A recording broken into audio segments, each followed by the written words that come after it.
Здравствуйте, меня зовут Люся, я живу в Сербии, я замужем за сербом, и в какой-то момент я поняла, что просто улыбаться и кивать недостаточно, особенно когда тебе что-то и долго с душой рассказывают, а ты понимаешь примерно ничего.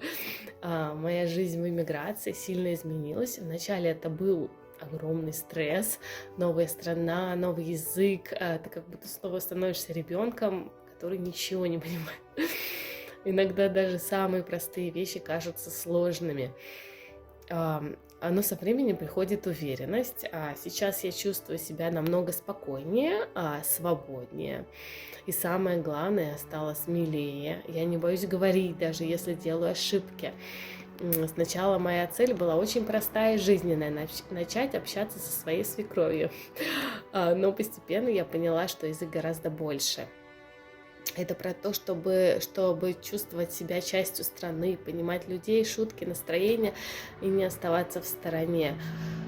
Мой уровень языка изменился очень сильно. Вначале я знала буквально несколько слов, я боялась открыть рот. Сейчас я уже могу разговаривать, понимать людей, решать повседневные вопросы. И, наверное, самый большой прогресс — я перестала бояться ошибок. Иногда я говорю неправильно, но меня понимают, и это уже маленькая победа.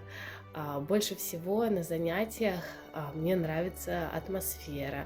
Она очень теплая, поддерживающая. Здесь не страшно ошибаться, а это самое важное. Мой преподаватель Йованка объясняет все очень понятно, спокойно и с юмором, и поэтому учиться действительно легко и приятно. Отдельное спасибо хочется сказать Бориславе.